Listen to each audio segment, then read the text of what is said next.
저기 오늘은 아비트리지 3예요. 아비트리지 3.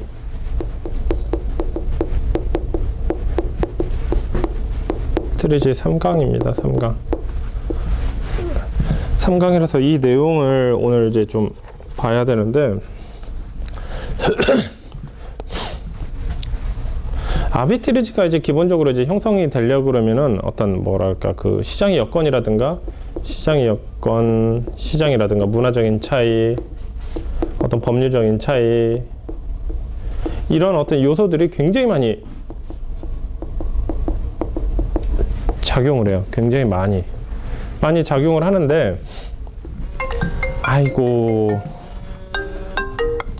많이 작용을 하는데, 이것에 대해서 이제 이런 어떤 요소들, 어떤 차별적인 요소들을 이해를 잘하면 할수록 상품에 대한 어떤 공략이라든가 그런 부분이 굉장히 쉽게 이루어질 수가 있어요. 그래서 이런 부분을 하나하나 이제 짚고 넘어가기 위함입니다, 이제는.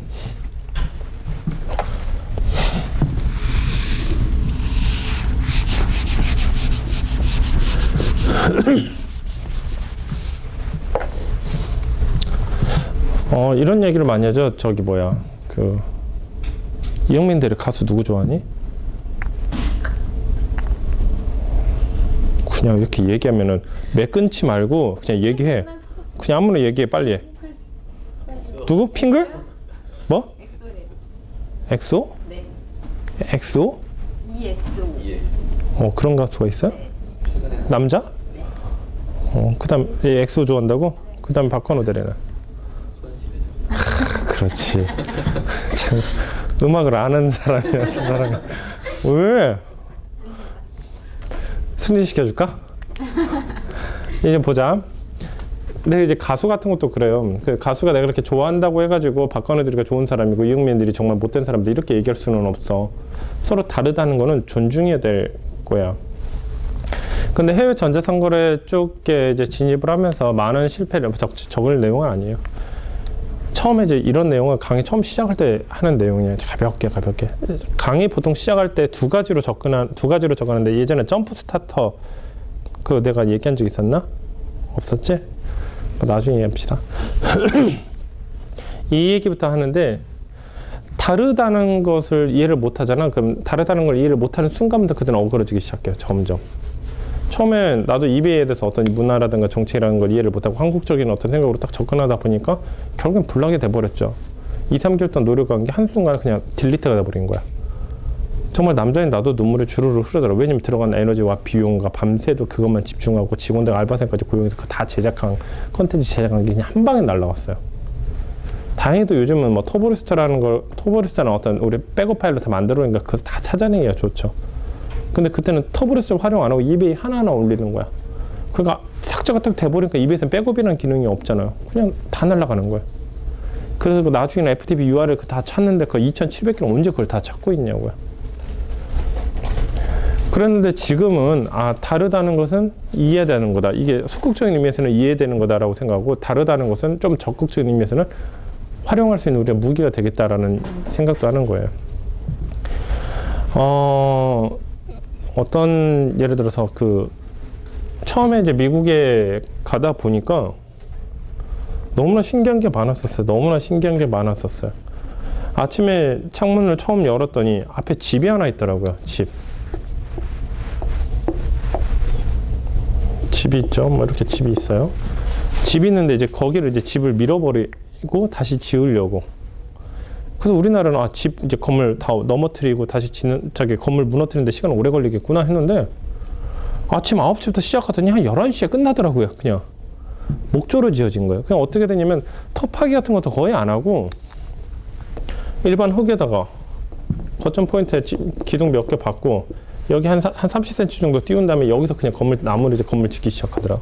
지어진 것을 그냥 밀어버리는 거예요. 그냥 이거 미는데 얼마나 걸리겠어, 솔직히.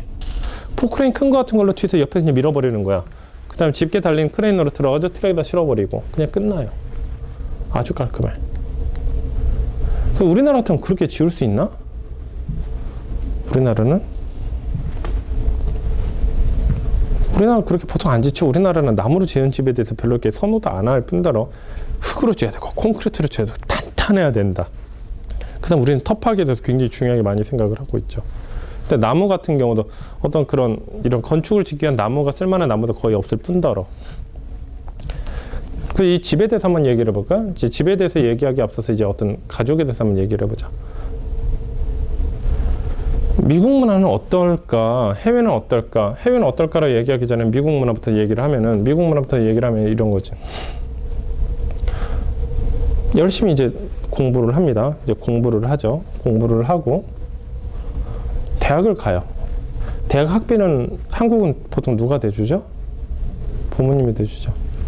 미국은 어때요? 미국은 본인이 다 대잖아요. 본인이. 미국은 우리나라는 학자금 대출도 겨우겨우 해줘요. 뭐 옛날 학자금 대출도 별로 안 돼 있다가 요즘에서야 대주지. 근데 미국은 학자금 대출이 너무 잘 돼 있어요. 너무 기가 막히게 잘 돼 있어요. 학자금 대출 예를 들어서 뭐 학비가 1년에 한 2천만 원 정도 된다. 아, 내가 계산해봤더니 2천만 원 학비에다가 내가 원룸값도 내야 되겠고, 그 다음에 용돈도 써야 되고, 책값도 써야 되겠다. 그래서 내가 1년에 한 4천 정도 필요하다. 4천 신청하면 4천 나와요. 대신 대학교 재학증명서는 있어야 돼요. 4천만 원 정도 빌려줘요. 뭐, 그다지 뭐 이거 가지고 뭐 트집을 잡거나 이런 거 없어요. 거의 다 신청하면 거의 99% 이상 나와요. 그러니까 학비만 돼 있는 게 아니라 내가 쓸 용돈이라든가 그런 것까지 다. 뭐 4년제다 곱하기 4 하면 얼마죠? 1억 6천.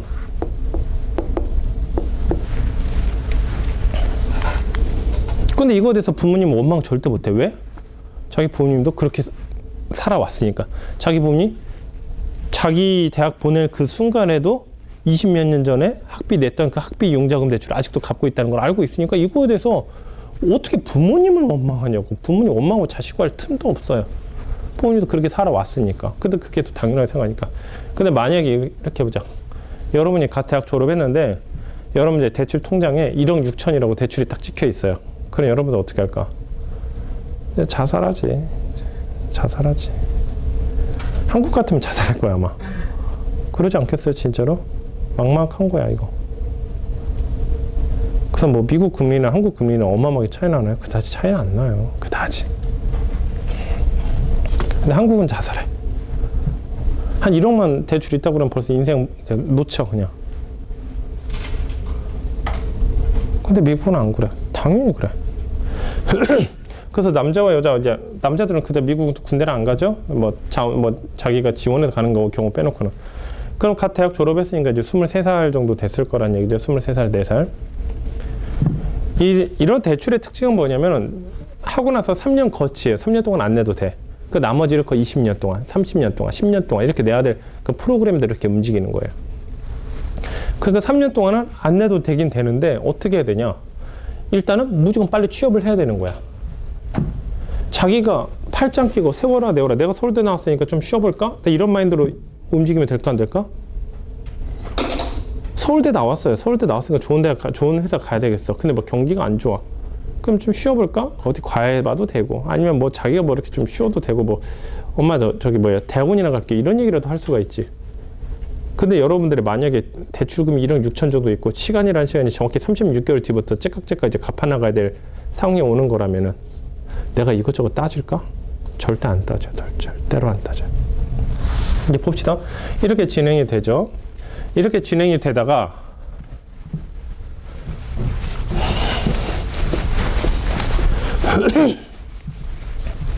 이렇게 진행이 되다가 취업에 대해서 눈높이라는 거는 그다지 이렇게 그 높다 낮다 그런 걸 따지보다는 계속 자기가 일을 해야 된다는 어떤 뭐랄까 강박관념보다는 그게 당연하게 그냥 받아들여요. 그래서 일을 하게 돼. 근데 또 문제가 된 게 뭐냐?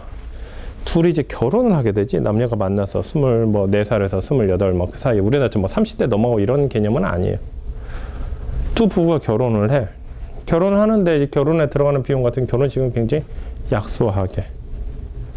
사촌 형님이 그 미국에서 결혼을 했어요. 미국 시민권자랑 뭐 당연히 한국 사람이에요. 이제 결혼했는데 이 얘기는 나중에 하자. 너무 이 얘기는 좀 쓸데없는 얘기고. 그래서 결혼을 한다고 봅시다. 이건 참고로 국립대학에 진학했을 때 얘기하는 거야. 사립대학에 진학할 경우는 이거 곱하기 2에서 3 정도로 보면 돼. 막 3억 몇 천, 4억 몇 천. 근데 이제 두 부부가 결혼을 하게 되죠. 부부가 결혼을 하게 된다. 그러면 부부가 결혼함과 동시에 보통 대부분 집을 구하게 돼요. 집을. 왜 집을 구하게 되냐면 미국은 역시 신용사회예요. 신용 등급에 따라서 금리가 막 15%, 20%까지 올라가게 되고 금리가 4%, 3%까지 떨어지기도 해요. 우리나라처럼 뭐 적으면 3, 4%, 많으면 뭐 10% 이 정도가 아니라 높으면 뭐 17%, 18%까지 올라가. 그 다음에 자기가 현재 지금 대출 원 잔금이 굉장히 크기 때문에 1% 가지고도 왔다 갔다 하는 금액이 너무 큰 거야. 근데 신용등급을 올리는 방법이 가장 좋은 방법이 한두 가지가 있는데 그게 뭐냐. 우리나라는 좀 얘기 틀린데 우리나라 한번 예를 들어 볼까요? 우리나라에서 집을 대출로 샀다. 신용등급이 떨어질까 안 떨어질까? 조금은 떨어지겠지. 근데 미국은 어떨까요? 미국은 30년짜리 용자를 가지고 집을 샀다. 그럼 신용등급이 올라가. 이해가 안 되지. 한국이 이제 마인드가 틀린 거. 한국 같은 경우는 대출을 받았다? 그러면은 네가 돈이 없으니까 대출 받았구나. 너 그럼 신용등급이 또 떨어져. 너에 대해서 경제적인 어떤 신뢰를 내가 볼 수가 없어. 그래서 마이너스를 주는데 미국 같은 경우는 너 봤더니 대출 하나도 없네? 은행 뭐 장기적인 어떤 거래가 또 없네? 그럼 등급이 낮아요. 근데 얘가 갑자기 30년짜리 집을 산 거야. 그 얘기는 뭐야? 한 사람은 월세로 살고 있어. 월세로 한 달에 200만 원짜리 집을 살고 있어요.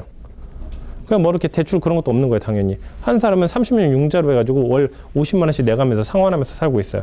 여러분들은 돈을 빌려주는 어느 사람한테 더 빌려줄까? 후자가 더 많이 빌려요. 왜냐? 30년 동안 자기가 살 집, 자기 와이프랑 자기 가족이 살 집을 30년 플랜을 잡고 사는 애한테 돈 빌려주는 게 훨씬 낫지. 미국은 약간 그런 개념이에요. 그래가지고 내가 신용등급이 뭐 한국같이 6등급이다. 근데 내가 30년 융자를 받았다. 그러면 1, 2개월 정도는 그냥 변화가 없는데 3, 4개월 정도 지나면 등급이 한 4등급, 3등급까지 올라가요. 그러니까 우리 둘이 결혼해서 이제 국립대학 같이 졸업한 친구가 3억 2천이나 대출이 있잖아. 이걸 가장 많이 빨리 다운시키는 방법은 뭐냐? 이자를 다운시키는 방법이고 이자를 다운시키는 가장 좋은 방법은 신용등급 올리는 방법이야. 그러니까 그 올려가지고 얻는 베네핏이 부동산 담보대출에 대한 그 원금 상환, 원리금 상환 비쌀 수도 있는 거야. 심할 경우에는. 그러다 보니까 처음 결혼하자마자 이제 해서 본인의 각각의 신용을 합해가지고 집을 사는 거예요. 집을 사면 보통 한 3억짜리, 2억짜리 뭐 이런 집을 사는 거지. 당연히 이제 그렇게 되면은 이제 신용 등급이 둘 다 올라가겠죠. 올라가면서 이제 첫 삶을 이제 시작하는 거야. 삶을 시작하는데 월 평균 한 1,000만 원? 1,000불? 1,000달러? 1,000달러에서 1,000달러, 1,500달러 왔다 갔다 둘이 한 가족에서 1,000달러에서 1,500달러 이상은 자신들이 빌렸던 그 어떤 론에 대한 이자로 이자로 원리금이 계속 나가는 거겠지. 그러니까 이거에다 지출 비용에다가 자녀들의 어떤 보험료 뭐 그런 것까지 계산하면 최소 2, 3천 불 정도는 기본적으로 나가요. 또 우리나라는 젊었을 때 목돈을 계속 모아내야 된다는 첫 번째 이유가 뭐지? 대부분 나 결혼한 이후에 전세자금 확보라는 전세자금 확보. 전세에서 안 산다 하더라도 그래도 월세에서 산다 해도 월세도 보증금을 내야 되니까 항상 자금을 가지고 있어야 되는 그런 개념이 있는데 참고로 미국은 전세라는 개념이 아예 없어요. 월세 아니면 내 소유 둘 중에 하나야. 그 다음 월세 같은 경우는 법률적으로 어떤 규정이냐면 보증금을 1.5개월 이상 못 받게 돼 있어. 내 월세가 100만 원이다? 그럼 보증금을 150만 이상 받으면 불법이에요. 그럼 바로 신고할 수 있어. 신고하면은 엄청난 벌금 어마어마하게 받겠지. 그래서 뭐 한인들 같은 경우는 법률적인 테두리 약간 벗어나는 그런 사람들이라서 2개월치까지 받는 경우도 있어요. 2개월치까지는. 디파짓이라지 월 먼슬리 페이가 한 1,500불이다? 그러면 임대료를 보증금으로 한 3,000불 정도. 이 정도는 서로 간에 괜찮은 정도. 또 그거 또 신고하거나 그러진 않겠죠. 우리는 12개월치, 20개월치 이렇게 안 받아요. 근데 전세라는 개념도 아예 없고, 전세는 아예 없어, 아예. 없다 보니까 이런 부부들이 목돈을 마련해둬야 될 필요가 있을까 없을까? 없는 거야. 전혀. 그래서 한국처럼 돈 2, 3천만짜리, 4천만원짜리 적금을 넣어놓고 생각해봅시다. 적금이란 문화가 미국은 별로 없어. 왜 그럴까? 내가 여기 이 마을 동네 한 써 있으면 내가 마을에 딱 서 있는 순간 여기서 반경 10km 안 하는 사람들 대부분의 90% 이상의 사람들이 다 론이 있어. 대출이 있어. 대출이 있는데 그 돈을 가지고 적금을 붓는 게 유리할까요? 대출 원금을 줄이는 게 유리할까요? 원금 줄이는 게 유리하지, 당연히요. 그래가지고 실제적으로 미국 일반 가정에서 자기 통장 안에 저기 1,000만 원 이상 가지고 있는 사람들은 거의 제로예요, 제로. 그 정도 된다 그러면 그냥 상환해버리는 게 훨씬 낫다 이거야. 그래서 어떤 그런 기본적인 어떤 정사가 쫙 깔려있죠. 대신 일반적인 한국 같았으면 진짜 자살하는 사람들 너무 많을 거예요. 그런데 거기서도 좀 나은 건 뭐냐면 일반적으로 공산품 같은 게 다 싸요. 자동차도 저렴하고 그 다음에 기름값도 저렴하고 지금 기름값이 1갤런이 한 4리터 정도 되는데 4리터가 한 3점 몇 불, 3천 몇백 원 정도 돼요. 그러니까 리터당 한 900원 정도? 900원 정도 되니까 기름값 저렴하잖아? 한국보다? 저렴하지. 그 다음에 마켓에 가보면은 내가 저번에 미국 갔다 온 사진 찍었나 모르겠는데 마켓에 가면 전 세계에서 가장 최상위의 제품들만 다 있어요. 과일만 하더라도 최상위급의 어떤 과일들. 우스갯소리로 저기 뭐야 이제 그 사진 보여준 거 봤나? 혹시 내 김대리한테 장난한다고 보냈는데 이만한 조개가 있길래 내 사진 찍어서 김대리한테 야 이거 미국 바지락이야 이거 해가지고 이렇게 보내기도 미국 바지락 그거 보내고 뭐 도라지 뭐 이만한 거 있길래 야 산삼을 이렇게 1점 몇 불에 판다 뭐 이런 얘기도 하고 그렇게 했었었는데 미국은 어떤 사람들이 미국에 갔다면 한 번도 이렇게 미국 외로 다시 본국으로 돌아가기 싫은 이유가 뭐냐면 모든 제품이나 그런 퀄리티가 정말 최고 수준밖에 없어요. 우리나라는 중국 제품들이 그렇게 범람하잖아. 미국은 중국 제품이 생각보다 없어. 왜냐면 멀어서. 우리나라에 뭐 2박 3일이나 1박 2일이면 중국에서 넘어지면 미국은 그 정도는 아니잖아. 물류비도 상당해지는 거고. 근데 어떤 생활의 어떤 여건이라든가 그런 물가 같은 거는 굉장히 싸서 그러는 거예요. 뭐 50인치 TV 같은 한국에 지금 절반 가격밖에 안 된다고 하잖아요. 뭐 자동차 같은 경우는 뭐 20-30%도 훨씬 싸고 기름값도 저렴하고. 그래서 그런 어떤 그런 게 어떻게 되다 보니까 그 문화가 이제 형성이 되는 거예요. 형성이 되고 이제 거기에다가 이제 그런 문화가 이제 형성이 되다 보니까 거기에 어떤 비즈니스적인 패턴도 나와요. 그러니까 이제 그런 문화에서 평생 살아왔던 사람들이야. 태어나자마자부터 죽을 때까지 내 가족들, 친구들 이런 여건들이 다 그런 여건에서 살아왔었어요. 근데 이제 매출액을 한번 봅시다. 이런 여건에서 살아왔던 사람들이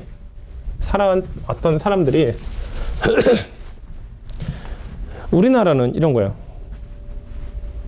하루에 한 달에 10만 원, 10만 원, 10만 원, 10만 원 이렇게 써요. 10만 원 이렇게 써요. 어느 날 신용카드로 150만 원짜리 썼어요.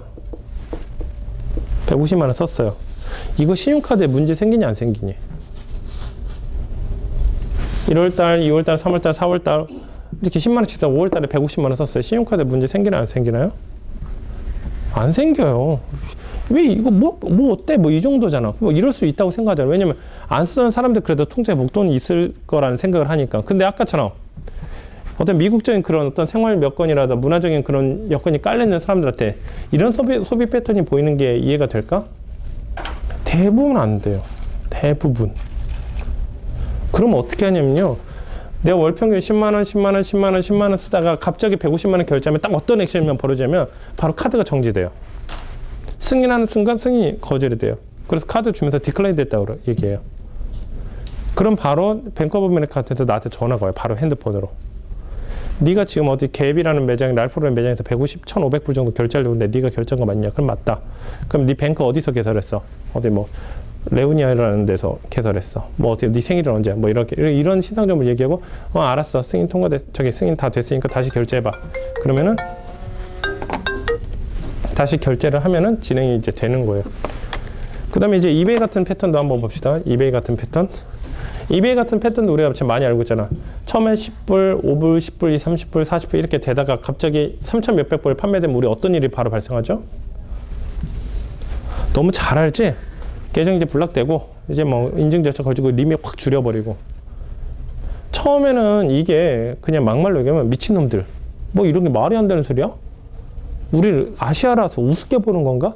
참고로 이런 불이익을 미국 계정이 한국 계정이랑 똑같이 해보면요. 미국 계정이 좀 더 심해요. 미국 계정이 더 봐줄 것 같지? 안 그래? 미국 계정이 더 심해요. 아시아 계정은 얘네들이 좀 그런 성향이 있어라고 좀 인정해준 분위기고 미국 계정은 더 심해요. 근데 그거에 대해서 처음에는 얘네 스스로도 이게 왜 잘못됐는지조차도 모르는 거야. 여러분들이 미국 가정에 저런 문화라면 안 그러겠어요?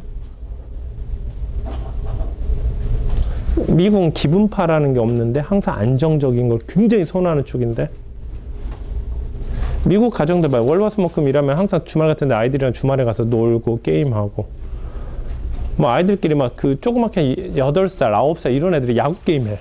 근데 부모들이 더 지네 팀 지면 열받아가지고 막 난리가 나면 그럼 나가지고 딸을 애한테 야 배트 이렇게 잡아봐. 이렇게 좀 잡아보고 뒤에서 이제 지 아빠들끼리 서가지고 뭐 저기 심판에 판정에 항의하고 이런 식으로 그 굉장히 더 익사이팅하고 더 재밌어요.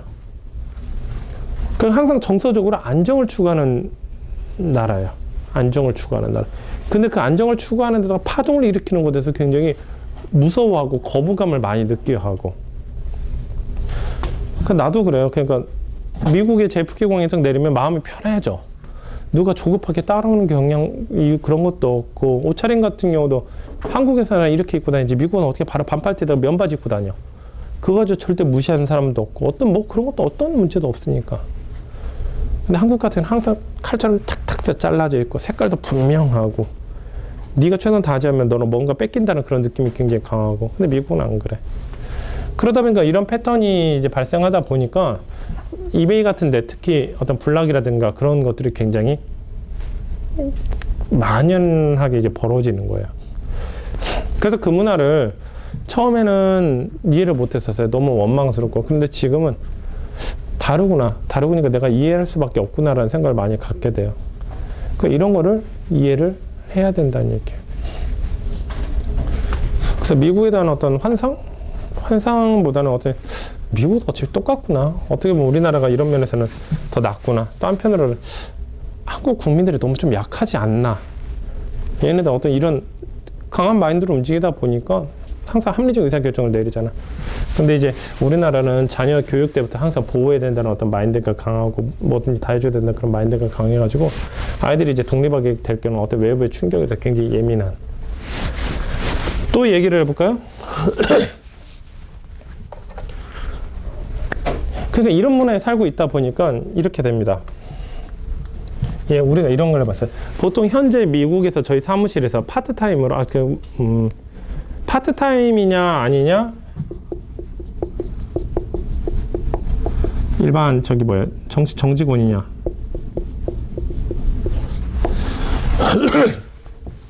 우리나라에서는 그렇지 파트타임이나 정직원의 차이가 있다고 한다면 이제 파트타임은 이제 알바 이제 급여로 준다 뭐 그런 개념이고 정직원 같은 경우는 그냥 고정 급여대로 준다라고 했는데 벌써 지금 미국은 약간 틀려요. 미국은 약간 틀리고 파트타임이랑 정직원의 차이는 뭐냐면 보험이 들어갔냐 안 들어갔냐예요. 이건 내 생각이에요. 보험. 미국은 보험이 어떻게 되죠? 보험이 이런 이슈가 있었습니다. 지금 현재 미국에서 있는 문현일 부장 같은 경우가 허벅지에 봉화지겸이 걸렸어요. 알지? 박건호 대령 군대 갔다 와서 왜 걸린 거지? 그거 곱는 거지 그냥. 봉화지겸이 걸려가지고 했는데 그거 한국에서 치료하면 몇만 원이면 치료 다 끝나잖아.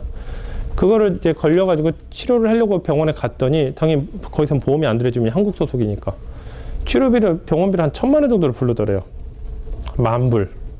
그래가지고 정말 고민 안 하고 야 한국으로 들어와라라고 얘기를 했어요. 치료하고 들어와라. 왜냐면 왕복 항공권 해봤자 100몇십만 원이면 되는데 100몇십만 원 내고 치료하고 들어가는 게 훨씬 싸게 먹히는데 뭐하러 1,000만 원씩 냅니까?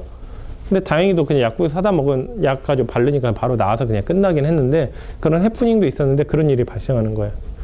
아이 낳으려면 얼마나 되지? 우리나라 같은 경우는 우리도 그 첫째랑 둘째 병원에서 낳았지만 그것도 제왕절개 낳았는데 병원 특실로 하자. 그 다음에 뭐 링겔 같은 것도 최 고급형으로 맞추자. 뭐 다 했는데 그 110만 원인가? 120, 30만 원? 그 정도밖에 안 나와요. 그것도 최대한 아끼고 뭐 링겔 좀 싼 거 맞추고 병원도 6인실에 막 넣고 막 그렇게 한다? 한 40만 원, 30만 원이면 다운이 되겠지. 근데 미국 같은 건 어떡하냐? 보통 일반적인 뭐 낳는다 그러면 보통 2만 불부터 시작해. 2천만 원부터 해서 4천만 원까지. 그것도 최고급은 아니고 일반적으로. 그래가지고 그것을 좀 깎는 방법은 10,000불까지 된다는 데는 들었어. 그건 뭐냐면 세금 보고 안 하고 캐시로 딜하자고. 현금 주고 병원도 무자료 거래하고 이쪽도 무자료 거래. 그렇게 해가지고 1,000만 원까지 다운시킬 수 있다는 것까지 나와요. 미국 같은 경우 봅시다. 미국의 현재 제가 가지고 있는 차가 월간 보험료가 얼마냐면은 월간 보험료가 280만 원이에요. 280만 원 보험료가. 그래서 미국에 있는 차가 무슨 저기 뭐야 롤스로이스인가 그런 게 아니라 토요타 캠리보다 약간 작은 거. 그 옛날에 그 뭐였지? 우리나라 투스카니 같은 쿠페 같은 그런 거에 그냥 그 가격대 그런 거 한 2천만 원 약간 미만, 2만 불 약간 미만. 그냥 소나타보다 약간 싼 거. 그런 차도 280불이에요. 2,800불, 280만 원. 근데 이렇게 보험료가 비싼 이유가 뭐냐면은 병원비 때문에 상대방 차량이라든가 운전자가 상해가 발생했을 때 치료비에서 병원비가 어마어마하게 나가니까 뭐 교통사고 입원했는데 뭐 좀 이제 중경상 입었다. 그럼 병원비에 딱 한 월간 1억 5천부터 시작합니다. 스타트 할 때부터 그냥 1억 5천부터. 그러니까 이제 어떤 그런 부분이 굉장히 이제 문제가 되지. 근데 우리나라 보험료 어때요? 뭐 5만 원, 6만 원? 그건 솔직히 껌값이지. 그래서 예전에도 주한 대사 한국에 있는 대사관에 있는 이제 주한 대사 부인들한테 물어봤죠.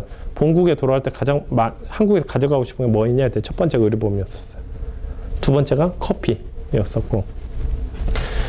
그러다 보니까 정직원 같은 보험을 해줘야 되는데 보험료가 굉장히 비싸요. 단체 보험을 해야 되는데 월간 한 적게 하면 800불, 많게 하면 1,500불. 그러니까 이거는 급여를 더 받는 거랑 똑같은 효과예요. 그래서 예를 들어서 뭐 정직원이다 대신 너한테 2,300불 월급 월간 주겠다. 그러면 우리나라 달러로 계산하면 원화로 계산하면 230만 원 정도 되겠죠. 그러나 실질적으로는 여기 미국 전 지역에 있는 수익권 대학들에 있는 졸업생들이 지원하는 이유가 뭐냐면 실질적으로 여기 보험료까지 계산하면 실질적으로 한 4천만 원, 월간 400에서 500 정도라고 봐야 되니까 그래.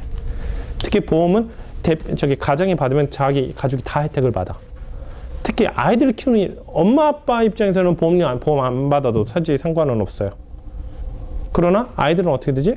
아이들은 이거는 미국처럼 아이들에 대한 사랑이 굉장히 많은 나라는 굉장히 이건 절박하단 말이에요. 그래서 보통 파트타임 같은 경우는 미혼들이 많이 이렇게 아이들이 없는 쪽이나 아이들이 없는 부부나 아니면 혼자 싱글들이 많이 하고 정직원 같은 경우는 아이들이 있는 경우는 사실 보험 혜택이 있냐 없냐 보고 이제 지원하는 경향이 굉장히 강해요.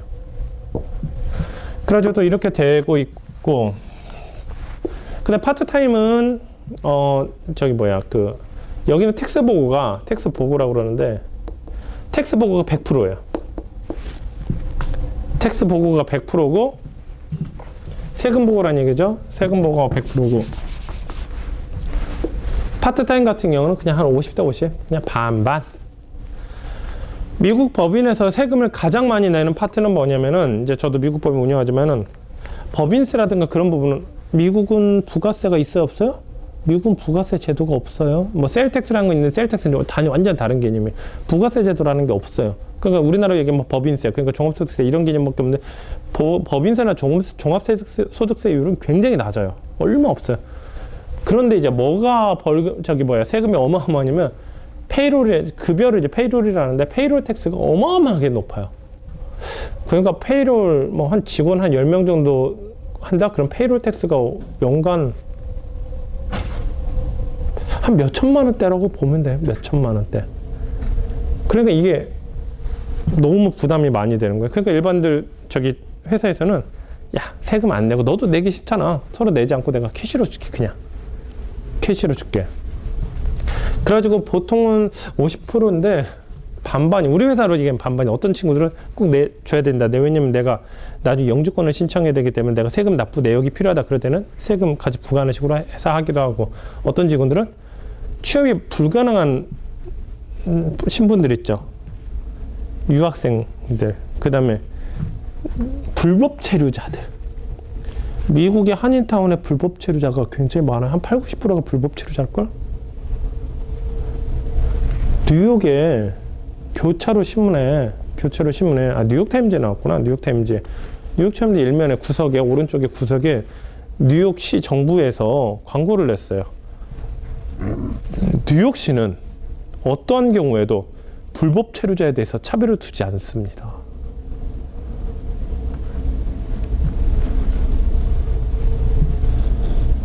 이게 무슨 얘기일까?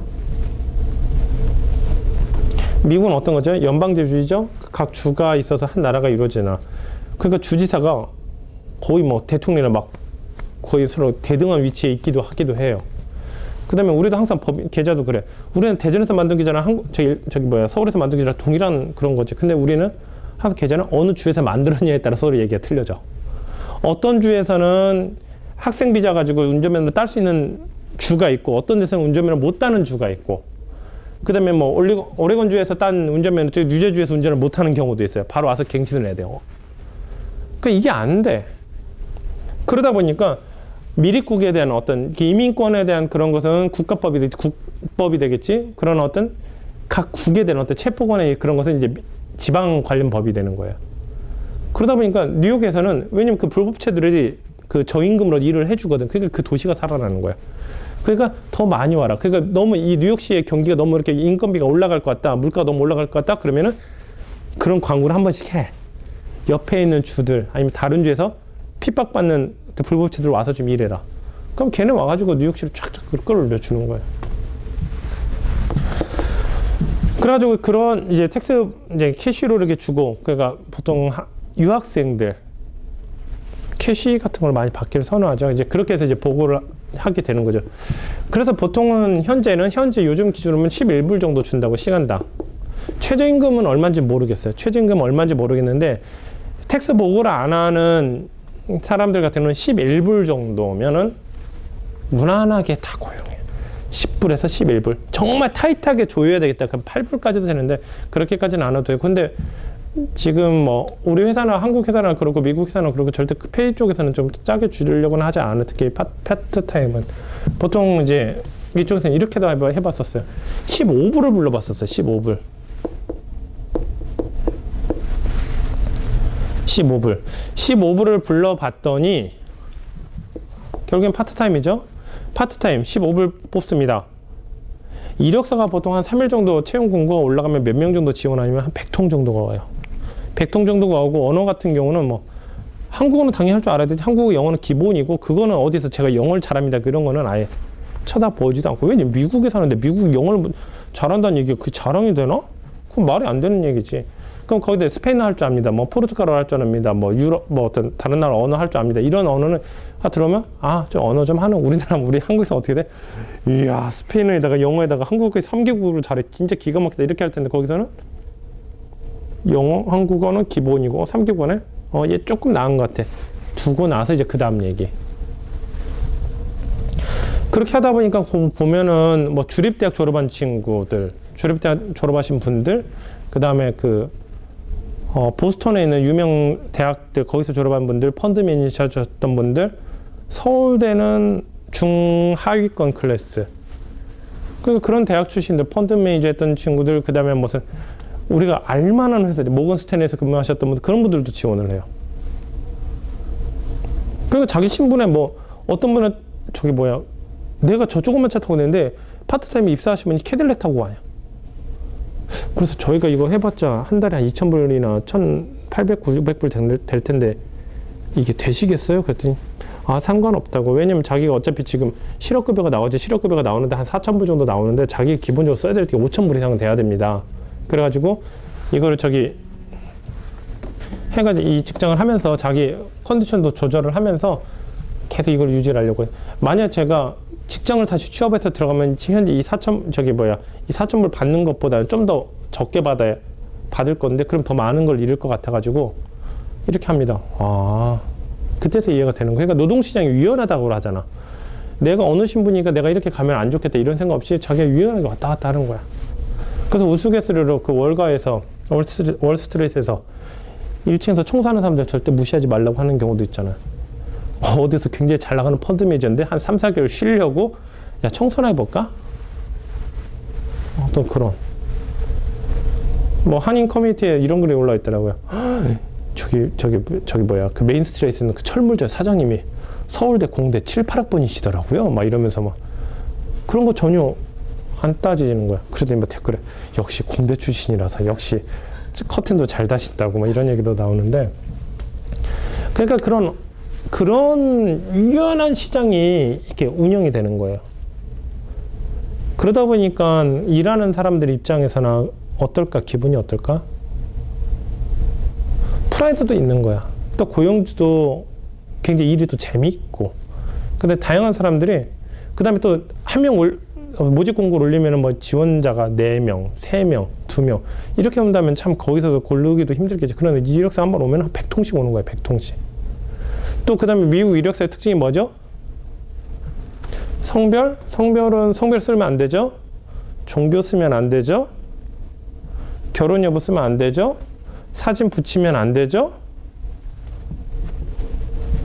갑자기 나이가 써도 안 되죠. 나이가 써 있고 성별 써 있고 사진 붙여져 있다. 그럼 한인 유학생들 거의 그냥 10중 8구는 만약에 그냥 우스갯소리 그래요. 결혼하셨어요? 딱 이거 물어보는 순간 그걸 대화를 녹음시켜놨다. 그럼 바로 소송이에요. 그 두둑히 받아낼 수 있대. 두둑히. 그래서 보통 그런 물어볼 때도 전 참 아이들이 좋은데 어떻게 생각하세요? 뭐 이렇게 뭐 이런 것들. 그러다 보니까 어떤 노동에 대한 어떤 그 형평성이라든가 그런 부분이 굉장히 잘 깔려 있어요. 그 정서가. 그러다 보니까 뭐 일을 할 때도 굉장히 다양한 계층이랑도 같이 일을 할 수 있고 일이 재밌기도 하고 다양한 경험도 할 수 있고 그다음에 사고가 많이 오픈되게 되겠지 당연히. 그래서 어떤 이런 게 이렇게 자리 잡고 있다 보니까 어떤 미국에 대한 어떤 비즈니스가 굉장히 좀 유연하지. 이게 만약 한국 같은 어떤 이런 문화라면 저렇게 일을 할까? 내가 서울대 나왔는데 뭐 알바생으로 시간당 얼마씩 주는 거 할까? 절대 안 해. 그냥 굶어 죽으면 죽었지. 근데 솔직히 생각해봐요. 그 자존심 때문에 뭐가 달라지는데. 미국은 안 그래. 절대 안 그래. 그 다음에 형식보다는 내실을 더 많이 신경을 쓰니까. 내가 옷차림 정말 반바지에다가 티셔츠 입고 어디 가서 제 대표인데 아 대표시구나 뭐 이렇게 해주죠. 우리나라 때는 반바지 입고 티셔츠 입고 제 대표인데 머리 안 감고 이렇게 하면 어떻게 되지? 위아래를 한번 훑어보죠. 그냥 차 한번 비웃고 한 번도 그런 거에 무시받았던 적도 없고. 그래서 한때 미국에 풀로 1년 정도 있다가 이제 왔다 갔다 한국에서 왔다 갔다 할 때 보니까 옷차림에 최대 적응이 안 됐었어요. 그래서 한국에 왔을 때 한 1년간은 티에다가 그냥 면바지 입고 다니는데 그러니까 욕도 먹더라고요 나중에는. 그래서 나중에는 그냥 옷차림에 좀 신경을 쓰는데 어떤 그런 그 문화적인 어떤 그런 것들이 시장을 형성하게 되고 시장이 어떻게 보면 기업의 어떤 윤리라든가 어떤 모습들이 이렇게 바뀌어지는 거예요. 거기서 이제 가능성이 나오게 되는 거고. 그래서 지금 여러분들도 지금 미국에 지금 왔다 갔다 할 순환근무할 기회가 생길지 안 생길지는 모르겠어요. 근데 나는 하는 걸 좋아해. 대신 좀 빡세긴 해. 절대 안 알려줘. 이거 이렇게 하는 거야 저렇게 하는 거 안 알려줘. 어디 갔다 와야 돼 있다? 그냥 갔다 와. 핸드폰에다가 구글맵 켜놓고 알아서 걸어서 갔다 오든가 버스 타고 갔다 오든가. 그럼 갔다 오면 돼요. 뭐 은행 계좌 하나 계산하는데 한 3시간씩 걸려서 그렇게 갔다 오면은 정말 많이 배워요. 우체국 가야 된다? 그럼 그냥 혼자 보내.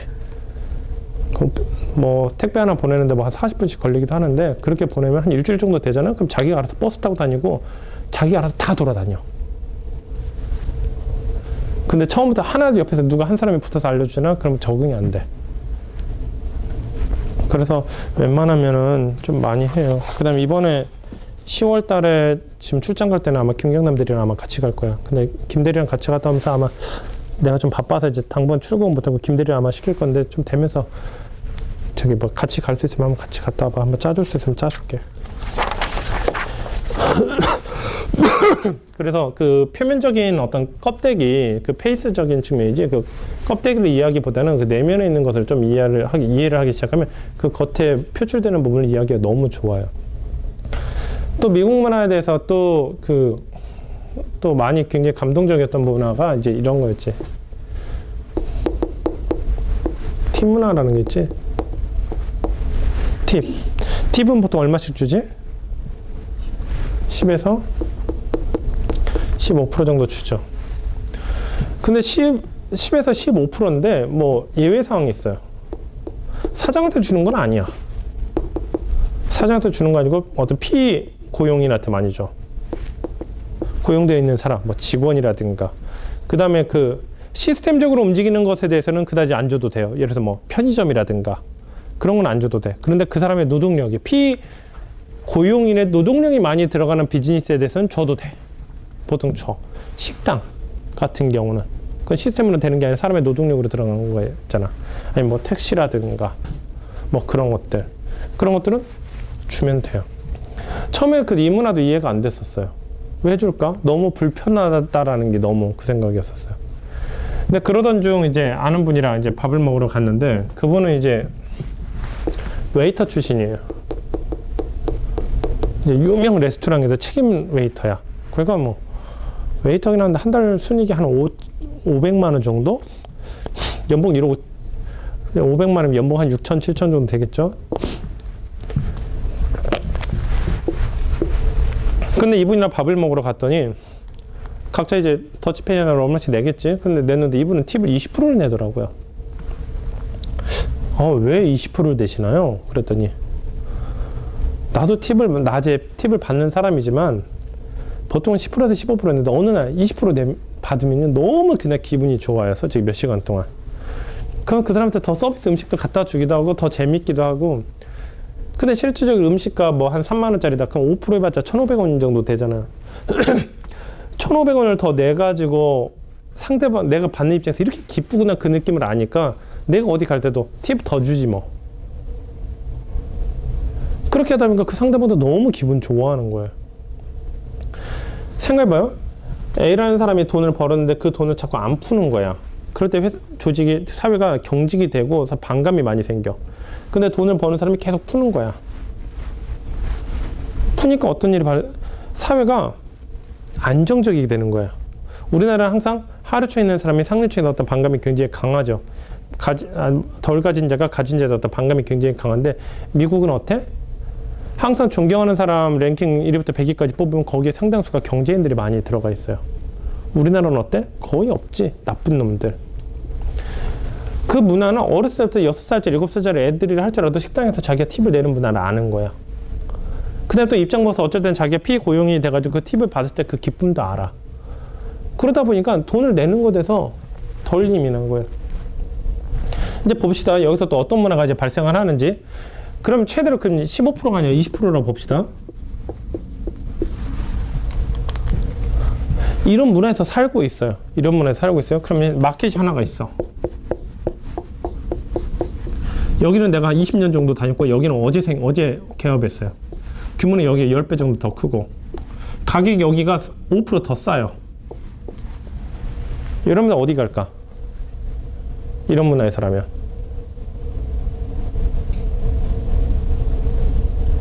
이런 문화에서라면 어디로 갈까? 이런 팁이 있는 문화예요.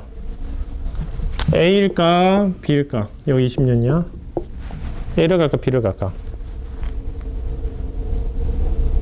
바꾼 애들 어디 갈까? 무슨 질문인지 이해가 안 되니? 내가 원래 20년 동안 가던 가게가 있었어요. 가게 있었는데 그 옆에 규모가 10배짜리 가게가 생긴 거야. 마트가. 그러니까 내가 구멍가게를 갔는데 규모가 10배짜리 홈플러스가 생겼어요. 근데 가격이 이제 여기 홈플러스가 5% 정도 더 싸. 그럼 어디 가겠니?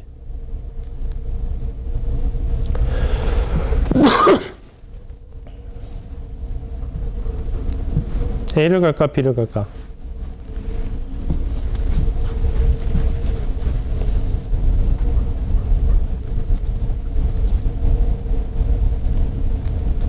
이해가 안 돼?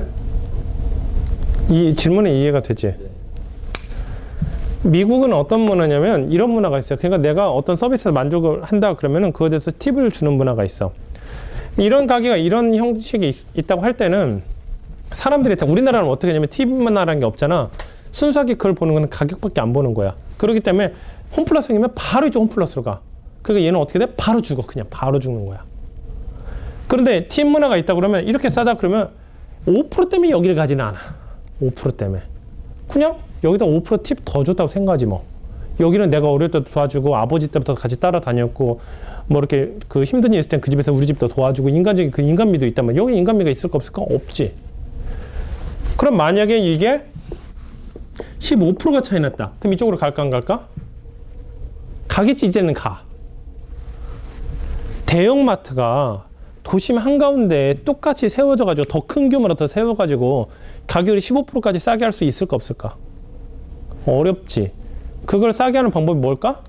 싼 데다 지으면 되잖아? 그러니까 당연히 미국에 있는 대형마트들이 어디로 가지?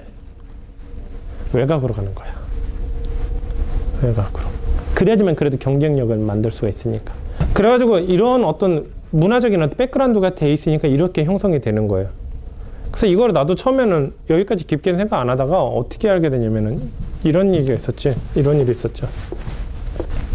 주유소가 있고 여기가 예를 들어서 뭐 기름값이 1,700원이다. 여기가 1,650원이에요. 한인 교포 2세랑 저기 뭐야 같이 차를 타고 가는데 여기를 안 들어가고 여기로 들어가는 거야. 왜 여기가 싼데 왜 여기로 들어가세요? 근데 이 교포가 그런 질문 한 번도 안 받아본 것 같아. 네? 그러더니 저기는 담배도 몇 가지씩 줘요. 근데 갑자기 그런 질문 처음 받아보니까 자기도 행설수설 하는 거야. 근데 나중에 생각하더라고요.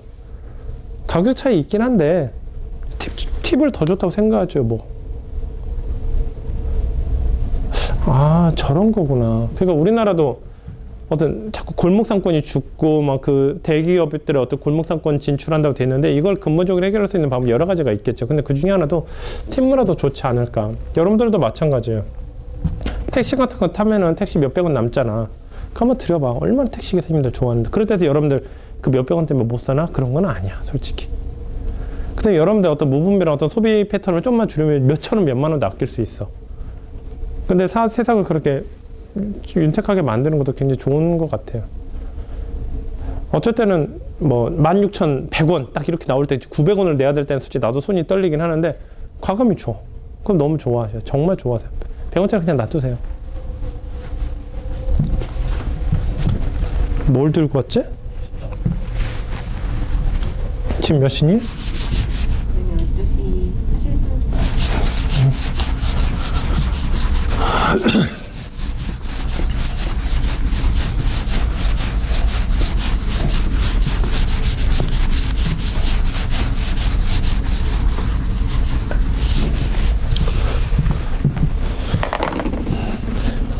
그래가지고 그래가지고 이런 것 때문에 상품에 대한 어떤 시각이라든가 이런 내용이 틀려지는데 이 내용 저번에 얘기했나? 이제 점프 스타터라는 게 있어요. 이렇게 돼 있어서 여기에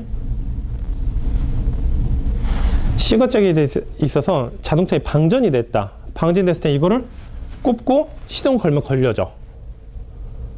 우리나라 방전되면 어떡하죠? 서비스 부르면 되잖아. 근데 그렇게 아니고 이게 배터리 이거보다 약간 더 작아요. 해서 시거잭에서 꽂고 시동 걸면 걸려져. 한 두세 번까지 걸릴 수 있어. 그 다음에 다시 꽂아놓으면 다시 충전이 돼. 충전이 돼서 다시 또 이렇게 발렛박스에 넣어놓으면 되고. 이걸 얼마면 사겠니? 얼마면? 근데 수많은 이거 교육대 테스트를 한번 해봤었어요. 얼마면 사겠어? 얼마면? 얼마? 1, 2만 원대? 그때 박건호 대리는 5만 원까지. 조금 거짓말 성향이 있어. 이거를 그 뭐 100명 수업 듣는데 그런 강의 이 테스트를 많이 봤는데 평균 얼마로 얘기하냐면 평균 2만 원이라고 얘기해. 2만 원. 2만 원까지는 사겠다. 근데 그 이상은 그다지 여러 가지 이유를 많이 해요. 첫 번째, 서비스 부르면 된다. 근데 두 번째, 방전 위험은 거의 없다. 왜냐면 요즘 새 차들이 많아서 전기 제품 결함 있는 경우도 거의 없고 방전될 위험도 거의 없다. 3위는 또 뭐가 있을까? 방전이 됐다. 서비스도 더 못 부른다. 그럼 근처 카센터에다 부르면 된다. 카센터에 가까이 있으니까 가까움. 뭐 이런 경우도 있다. 그래도 이 가격이 2만 원에서밖에 형성이 안 돼요. 그 이상 못 올라가. 근데 이제 문제는 뭐냐면 이걸 내가 실제로 경험을 했어요. 실제로.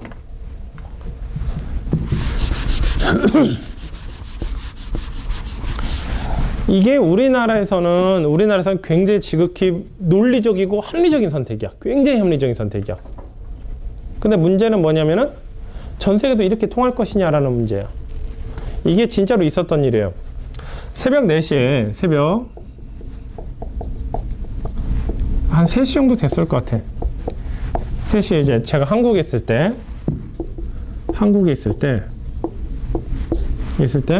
전화가 옵니다. 저희 미국에 있는 직원한테. 사장님 차도 써도 될까요? 어디 좀 급하게 나갔다 와야 됩니다. 저희 회사 무슨 서류 좀 갖다 주러. 갔다 와요. 3시 30분에 또 전화 와. 전화.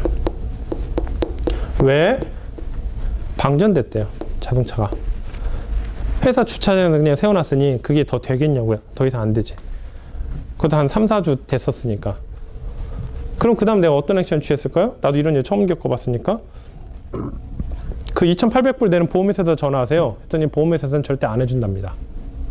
그런 서비스가 없대요. 요즘에 그런 서비스가 조금씩 적용이 되는 데가 있다는데 거의 안 된대요. 왜냐면 우리나라처럼 인구 밀도가 높아야지 그게 되든가 말든가 하지. 그쪽은 안 되니까. 그 두 번째 생각났던 거는 그럼 차가 도요타예요. 도요타에다 전화해봐요. 근데 도요타에서는 그걸 또 안 해준대요. 그러면서 전화 몇 번 오고 가고. 그럼 마지막에 우리 회사 길 건너편에 왕복 10차선 길 건너편에 카센터 있으니까 직선거리로는 한 60m, 50m밖에 안 되겠죠. 거기 카센터에다가 해달라고 하세요. 그랬더니 또 전화가 오죠. 시동 걸렸습니다. 아, 얼마 줬어요? 얼마나 줬을까?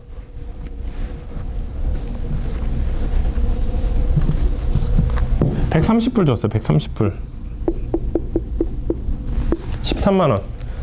자동차 본네트 열고 접지선으로 열고 시동 30분 동안 켜놓으세요. 그것만 얘기해주고 가는데 130불 받았대요. 그러니까 이제 순간 열이 받는 거야. 야, 무슨 130불이야. 한국 같으면 솔직히 그 1, 2만 원이면 그냥 공짜로 해주면 되고, 뭐 출장비면 출장비까지 받아 그냥 무료로 하지 뭐. 근데 14만 원 받았다는 얘기예요. 그래서 열이 받아서 했는데 다음날 아침에 일어나고 나서 미국 문화라면 충분히 그러겠다. 왜냐면 미국은 어떠냐면 점검 정비를 하기 위해서 본네트를 열었다면 일단부터 10만 원부터 시작해요. 그러니까 그 문화가 있으니까 미국에 있는 중년 가장들이 이 사람들이 다 기계공고 졸업했나? 그래가지고 차고에다가 모든 자동차 정비 세트를 그렇게 풀세트로 갖다 놓을까요? 아니에요. 차가 이상해서 가서 본네트만 열어주세요 얘기하는 순간 10만 원부터 시작하니까 그거 중고차 몰고 다니는 경우 굉장히 많죠? 그러니까 그 돈이 비싸잖아. 그래서 배우는 거야. 그러다면 결국에는 이거 결론만 얘기하면 이거 실제로 판매된 가격은요 11만 원대에서 엄청 많이 팔렸어요. 어마어마하게. 봅시다. 서비스 센터 없어요. 근데 미국은 중고차를 몰고 다니는 경우가 굉장히 많아요. 뭐 영화에서 같은 뭐 미드 같은데 뭐 슈퍼내추럴이라는 영화 같아서 보면 아버지 타던 차 몰고 다니고, 그 다음에 뭐 데이 앤 나잇이라는 그 영화에서도 뭐 그 카메론 디아즈가 중고차 고쳐서 타고 다니고 그런 문화가 굉장히 잘 되어 있어요. 그러니까 지금 전 세계에서 가장 워렌 버핏도 지금 10몇 년 된 지금 캐딜락 몰고 다니잖아. 그런 문화가 굉장히 잘 돼 있다 보니까 이 사람들 살 때는 이게 제조 원가가 얼마겠다. 그래서 그걸 계산하는 게 아니라 내가 이걸 삼으로써 얼마를 세이브할 수 있다. 이 기회비용을 생각을 하는 거야. 그러니까 내가 이거 사면 계속 쓸 수 있네 무한대로? 그럼 이거 11만 원 줘도 안 아까운 거지. 어떻게 그게 아깝다고 생각을 하겠어요. 방전 굉장히 잘 돼. 카센터? 우리 사무실에서 방전이 됐으니까 카센터가 가까워서 그 정도 130불만 받은 거죠. 우스갯소리로 제가 워싱턴 놀러 간다고 했었어요. 한인 교포 이사한테. 워싱턴까지 얼마나 걸릴까요? 그때 금방 가요. 금방 가더라고요. 아침 9시에 출발해서 저녁 6시 2분에 도착했어요. 중간에 볼티모어에서 약간 놀긴 했는데 그래도 빨리 가봤자 6시간이야. 빨리 가봤자. 이게 한국에서 얘기하는 금방 가요라는 개념이랑 이게 틀리더라고요. 우리 금방 가요라고 하면 얼마 정도 계산하나? 30분? 40분. 그때 내비가 없었어 내 차에. 아이고 참나 환장하겠더라고요 그날. 그러니까 그런 개념인데 도시와 도시끼리 200km, 300km 떨어져 있는 건 일도 아니에요. 그 이런 거야. 200km 떨어져 있는데 여기서 대전까지가 몇 킬로죠? 한 200km 돼요. 대전까지 근데 200km야. 중간에서 천안 정도에서 시동이 꺼졌어요. 그럼 근처 카센터에서 부르면 대전이나 서울에서 출발해야 된다는 얘기야. 그럼 그 사람이 아주 깔끔하게 130불만 막 받고 돌아갈까? 절대 안 그러죠. 자기 왕복, 톨비, 기름값, 그로 인해서 자기가 벌 수 있는 급여 또 계산하고 출장비 다 계산하겠지. 그럼 최소 300-400불이야. 뭐 얘기가 안 되는 거야. 그래서 이런 경험들이 있기 때문에 여러분들이 그러니까 계속 여러분들이 알고 있는 것에서 계속 의심을 해봐야 돼요. 아니지 않을까? 다르지 않을까? 내가 너무 이렇게 한국적인 마인드를 가지고 있나? 내가 당연히 그러니까 그래서 이 프로듀싱에 계약하시는 분들한테 항상 얘기하는 게 어설프게 알고 계시는 분들이 있어요. 어설프게 경험하신 분들. 그런 분들보다는 아예 모르신 분들이 훨씬 좋아요. 그냥 모른다고 생각하세요. 그렇게 접근 해외 시장을 바라보면 너무 좋은데 난 잘 알아. 나 한국에서 굉장히 잘해왔었어. 이 마인드로 접근하면 벌써 거기서 자꾸 안 보여요. 근데 그것을 자꾸 깨야 돼. 달걀 깨듯이 완전 깨버려야지만 그 시장이 더 정확하게 보이고 더 객관적인 거란 말이에요. 설마 이거 잘 팔렸어. 그 다음에 또 내가 이건 안 팔릴 거라 생각했던 게 잘 팔릴 수도 있고, 그 다음에 이건 정말 잘 팔릴 거라 생각했던 게 안 팔리는 경우도 생기는 거예요. 그러니까 그런 것들을 너무 많아요. 저번에도 얘기했었잖아요. 유통업체에서 가격이 무너지는 경우가 많이 있다고 얘기했는데 그때 결론이 뭐였지? 알려고 하지 말라라고 얘기했었잖아요. 알려고 하지 말라라고. 대신 나타나는 그 결과값에 대해서는 신뢰를 하되 짐작이나 그런 거 하지 말라고. 이런 시장에 대한 어떤 상품에 대한 상품에 대해서 이건 잘 팔릴 것이 안 팔릴 것이다. 이 정도면 몇 불 정도는 판매될 것이다. 이거 절대 하지 말아요. 절대로. 그래서 예전에 3D 안경 같은 경우 이제 한국 최초로 저기 올렸을 때 3D 글래시즈죠. 이걸 올렸을 때 처음에 이제 매입가가 한 80불 정도 됐었는데 이걸 얼마에 판매했냐면 80불인가 한국 정서의 마인드라면 90불이나 110불, 120불 이렇게 판매한단 말이에요. 그거 아니고 어떻게 하냐면 처음에 170불도 팔아요. 170불 판매하고 여기서 베스트 오프 걸어놓는 거야. 그러면서 시장 가격 천천히 보면서 천천히 내려오는 거야. 그래서 어느 순간에는 130불까지 떨어지더라고요. 그럼 이게 시장 가격이야. 내가 만약에 이런 액션을 취하지 않고 120불부터 시작했으면 그 이상의 판매대에서 수익이 남길 수 있는 걸 다 시장을 놓쳐버리는 거예요.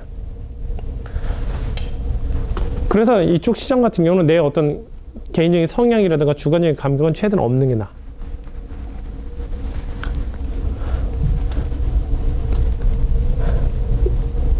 해외는 많이 가봐야 돼요. 많이 가봐야 되고. 그래서 관광? 저도 미국 여러 번 너무 많이 갔다 와서 솔직히 몇 번인지 기억도 안 나는데 그러면서 자유신생 한 번도 못 가봤어요. 엠파이어 스테이트 빌딩도 한 번도 못 가봤어요. 가려고 그랬더니 그 올라가는데 4만 원 달래요. 그래서 그냥 웃으면서 그냥 돌아서서 그냥 바로 돌아왔었어요. 그 옆에 보니까 시뮬레이션 영화관 같은 게 있더라고요.